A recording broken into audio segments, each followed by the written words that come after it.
Hey YouTube, Repo Man 64. Couple of things we're still looking at. Excited because they're looking at tomorrow as a possible date. This light is so weird. They bought me the circle light. Let me show you. Got that for Christmas. And all it does is, what's cool about it, kind of shows my hair. I'm white. My hair's white, but it kind of shows it as brown, so it's pretty cool. Let me see if I can't get the light. That might look better. I don't know. Anyway, so we're looking at the 9th. There's a lot of information that's coming out. I think it's the 15th, and then towards the end of the month. And I have my opinion too. So I wanted to get into it and talk to you about it. Hold on, let me try to fix this little tripod thing. There we go. And show you what I found. So to get started, I want to talk about 3 different YouTubes that I think you need to go watch their videos. Very good YouTube videos that came out, and very enlightening. So let me go to that. Let me see, how do I do that? There we go. All right. No, that's not YouTube. Those are my photos. Here's YouTube. Let's start right here. Ken Potter. So here we have a 200-month timeline with the May 16, 2022 blood moon eclipse in the middle. He's looking at May 16. So let's look at the eclipses that will occur and have occurred 100 months before and 100 months after the May 16 eclipse on this timeline.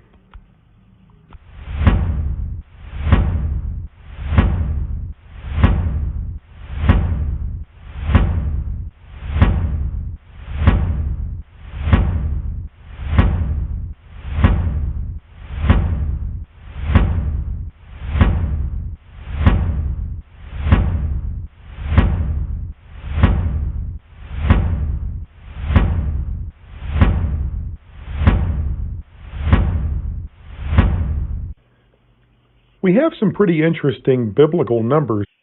Okay.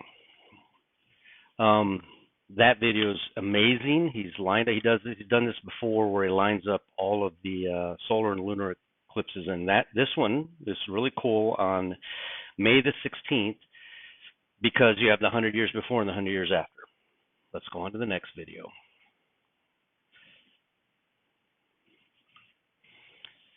Let's see here. This guy right here. Calendar that was in place before the flood of Noah's time. This is as well as the lunar calendar. He's come out with an amazing video that a lot of us are just watching over and over again. The 80-year fig tree generation prophesied of by Jesus in the Gospels ends between May 18th and 19th, 2029.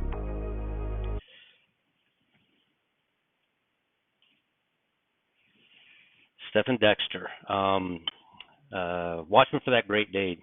John joins the chat room over on God a Minute. I'm going to leave a link here, and we go in there and talk all the time. And Stephen Dexter, I'm going to leave a link in there. I would love it if you'd come in there and we could chat about your video. It's amazing. It's very well put together, and anybody who hasn't watched it needs to go watch it. It's a fantastic video.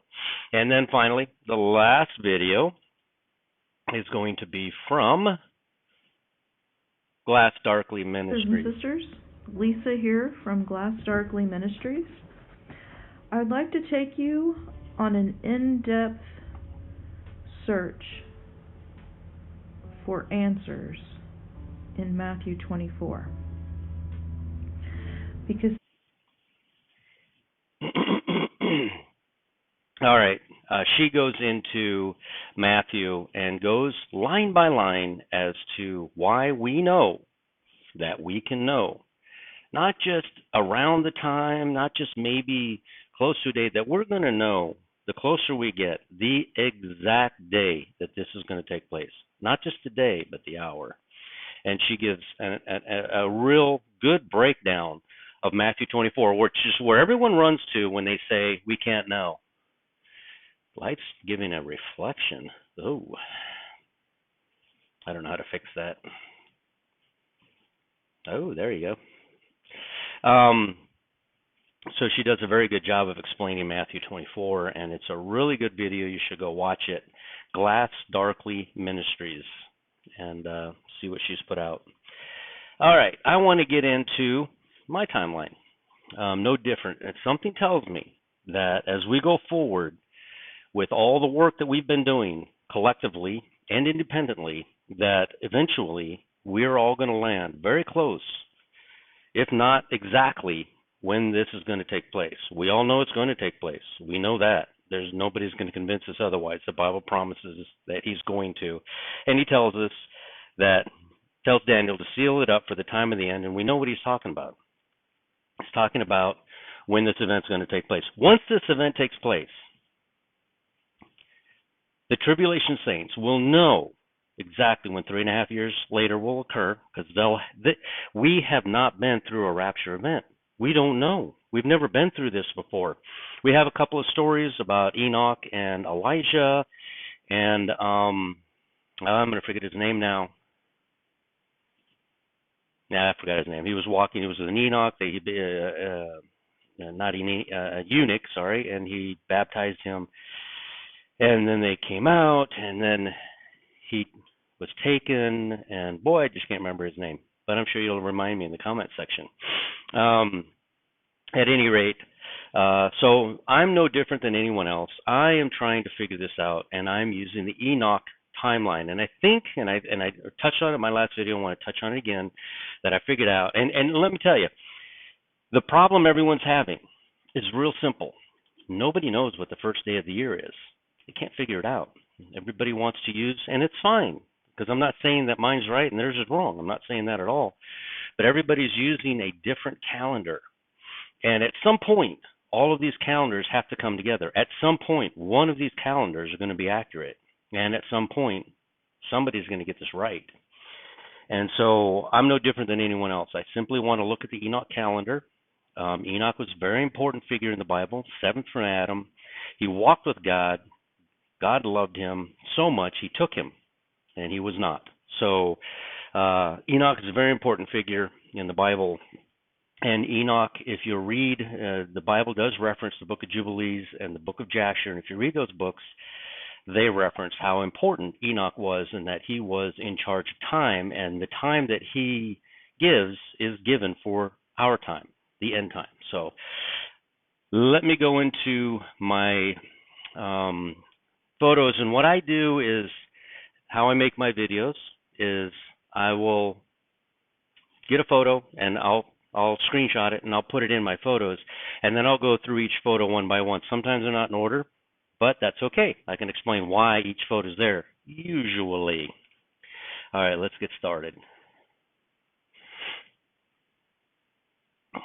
Okay. If you go and Google the dates, the Hebrew dates that will, how do you say, see if I can get rid of that. There we go. The Hebrew dates.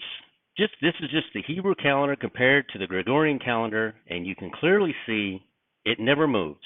It doesn't move with the moon. It doesn't move with anything else. This is solid, and it stays solid. And ironically, the Jews who made this graph, and if you go Google it, you'll find 100 different ones just like it. And you see Passover is in the middle of Nisan, which is around the beginning or the end of April, right there at that line between March and April. You'll see that it's right there. That doesn't move. That center dial does not change from the outer dial. They stay the same constant year after year after year. It never changes. That's Ken Potter's thing. That was amazing. If you'll Google when did Lazarus die, you'll see here they are narrowing it down to March 17th. As to when he died. So you see Lazarus here is called out of the tomb. I've said this before, on our way to the date, if you don't go from stone to stone, from date to date, you are not going to get to the other side. We step from stone to stone. We can see the other side, but we don't know exactly what date is over there yet. We're not going to know that till we get close to the last stone. So what do? We're going to keep stepping from stone to stone to try to figure this out. Okay, I took a few pictures of this. I want you to notice here in Mark, only in Mark and only in Matthew, my God, why hast thou forsaken me? He says it only in Mark and Matthew. He does not say it in Luke anywhere. It's not stated. Here it just states that he cried with a loud voice, said, Father, into thy hands I commend my spirit, and having said thus, he gave up the ghost. What have we been teaching but that the Luke group is the bride, and it's written differently intentionally because the bride sees that there is no forsaking. The Matthew group and the Mark group are going to be crying because they are the saints that are left behind, that they will go through tribulation, but they will be protected and given a double portion. Down here, I want you to notice something. Down here at the bottom, it says, and the graves were opened, and many bodies of the saints which slept, they call it slept, which were dead, arose and came out of the graves after his resurrection and went into the holy city and appeared unto many. Now,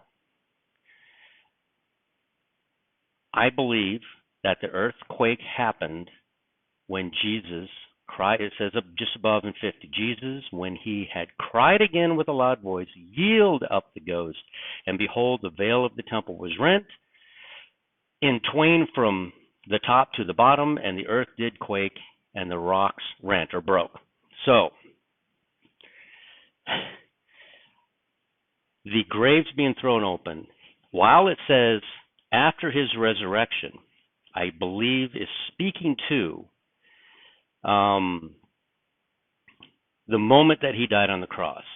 I believe that's the moment that the graves are thrown open, not after his resurrection, and I want to show you why.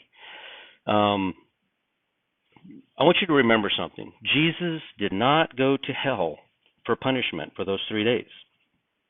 That's taught nowhere. When Jesus was on the cross, he said, it is finished, right here in John. John 28, or what is it? John 19:30. It is finished. This is where it finished. This is where he bowed his head and gave up the ghost. This is where it finished. This is where the graves are thrown open, and this is where he goes to Hades to lead captive and rescue them out of there. But at this moment in time, right here, where he gives up the ghost, it is finished. There's nothing else to do. So, the graves, in my opinion, are thrown open here at the moment of the cross. It was finished. Technically, his resurrection happened instantaneously. And rather than going to heaven, what did he do? He went down to Hades to lead captive and save the people out of Hades and resurrected them at that moment, that instant moment. For us, it would be an instant, and for him it would be maybe 3 days. I don't know the time difference between. We know it's a day is like 1,000 years, 1,000 years is like a day. So we know there's a difference in time. God explains that to us many times, that there's a difference between our time and heavenly time. So we have a moment here where the graves are thrown open, and where do they go? They go into the holy city. This is no different from this moment when the graves are thrown open on a specific day, on the day Jesus died on the cross, gave up the ghost. This is the moment where the graves are thrown open. And this is the moment where the dead in Christ rise first, and then those who are alive and remain are caught up in the air with those that died first. Forsaken me, cried loud voice. Glass Darkly Ministries, that's her YouTube page. Okay. Now, I believe that I discovered the first day of the year. I knew it from before, but I didn't have confirmation, and I've read this passage so many times, and I just never really put it together until somebody in my YouTube channel in the comment section was making a comment about it, and I got to looking at it. I'm like, it's so clear. It's literally so clear what Jesus is talking about. I want you to notice here in 2022 on March 16th, go down to the 16th, you're going to see a day is nearly 12 hours. The day before is like 3 minutes off. The day after is a couple minutes off. But this day on the 16th of every single year is the day where there's 12 hours in the day and 12 hours at night. This happens every year on March the 16th, every single year.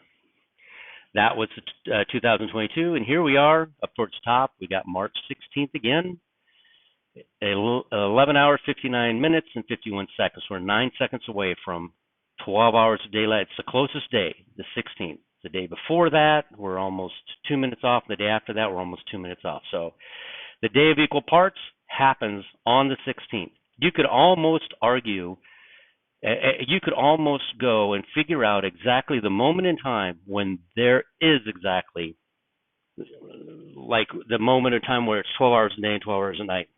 This is showing 4:27 in the morning. Now, I do everything on Israel time. This is Israel time. So 4:27 in the morning Israel time is the day of equal parts within seconds. All right. Let me see if I can find this. Okay. This, I've read this 1,000 times, and I never realized what Jesus said. He said, are there not 12 hours in the day? Here he's discussing the day out of nowhere, just literally throws that in out of nowhere. We're talking about now Jesus loved Martha and her sister and Lazarus. When he heard, therefore, he was sick, he abode 2 days still in the same place where he was. Then after that saith to his disciples, let's go into Judea.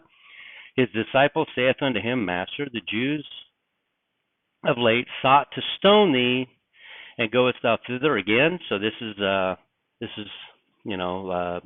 doubting Thomas again. And so Jesus answers, are there not 12 hours a day? Out of nowhere. He just says this. And then down here, but if a man walk in the day, these things saith he, and after that he saith unto them, our friend Lazarus sleepeth, but I go that I may awaken him out of his sleep. Then said his disciples, Lord, if he sleep, then he do well. And then Jesus spoke and said, howbeit he is dead. What day is this?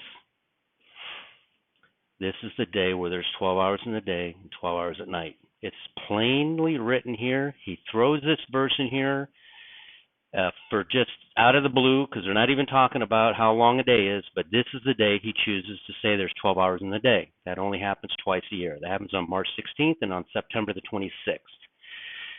So the period of time this is taking place now is just before Jesus rides into town on the donkey. So we know this has to be talking about March and not September. All right, so we come here. Ironically, when I apply this, and I had never applied this before, when I apply this to the Enoch calendar, the equilux, March 16th, you can see down at the bottom, Adar 31, Lazarus dies. And what's cool about this date is Enoch is conceived on this date. John is born on this date. You can do the math from when Mary was told that Elizabeth was 6 months pregnant, and you can do the math 3 months later as to when John was born. Simple. And Lazarus dies and sealed. To me, that sealed means that the 144,000 are the virgin Jews that are sealed. Now, I know my lines aren't straight, but 4 days later, Jesus resurrects Lazarus. He does that on, I'm sorry, hold on a second. I'm just telling, okay, I read before my line there. So the first day of every year will be Nisan 1, which is March 17th. That's the 4 actually goes from the 2 lines. So here, Lazarus is resurrected. I didn't draw my lines apart far enough from each other, so they don't look right. But Lazarus resurrects on Nisan 4, which is March 20th. 6 days later, Jesus rides into town on a donkey on Nisan 10, which is March 26th. 4 days later, Jesus is crucified. And at that crucifixion, he says, "It is finished." At this moment, I believe this is when the dead in Christ rise. I believe they're going to rise on Nisan the 14th, which is March 30th. And then 3 days later, Jesus rises or comes back to where they laid him in the tomb. Now his body and spirit are reunited, and that happens on Nisan 17, which is April the 2nd. So, let me see if I can find something here. 12 hours in a day. This is where Moses is being told that there is a new beginning of the year. It says, "And the Lord spake unto Moses and Aaron in the land of Egypt, saying, This month shall be unto you the beginning of months. It shall be the first month of the year to you. Speak ye unto all the congregation of Israel, saying, In the 10th month of this month, in the 10th day of this month shall take unto them every man a lamb according to his house, and their fathers a lamb for the house. And if the household be too little for a lamb, let him and his neighbor next to his house take it according to the number of the souls. Every man according to his eating shall make your count for the lamb. Your lamb shall be without blemish." Now we're talking about Jesus. "A male of the first year. Ye shall take it out from the sheep or from the goats, and ye shall keep it up until the 14th day of the same month." So we have the 10th day of the first month being spoken of here as to when they're supposed to get the lamb, and then we have the 14th day of that same month, the first month, as to when they are going to crucify. We have the same thing here. The 10th day of the first month, Nisan 10. The year always starts right here on the equilux. This is where Enoch is conceived. John is born and Lazarus dies and sealed in a tomb. This graph's a little bit better. And the first day of the year is always March 17th, and 4 days later, Lazarus is resurrected. 6 days later, Jesus rides into town on a donkey. 4 days later, well, after 6 days, him riding into town on the donkey is him, the sacrificial lamb, riding in to be sacrificed for the sins of the world. And that happens at the cross on Nisan 14. It matches exactly what the Bible says. I believe that March 16th is the day. Oh, I know it is. I've showed you how March 16th is the day of equal parts. And there's no question about that. This is the day of equal parts. March 16th, 12 hours in a day. Anyway, I wish I had better graphs like Stefan does.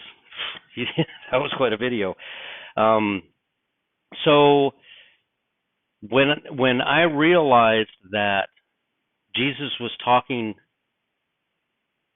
responding to them when Lazarus died, and Jesus said, "Are there not 12 hours in a day?" And then they said, "Oh, if he sleeps, it's okay." And he said, "Listen, he's dead."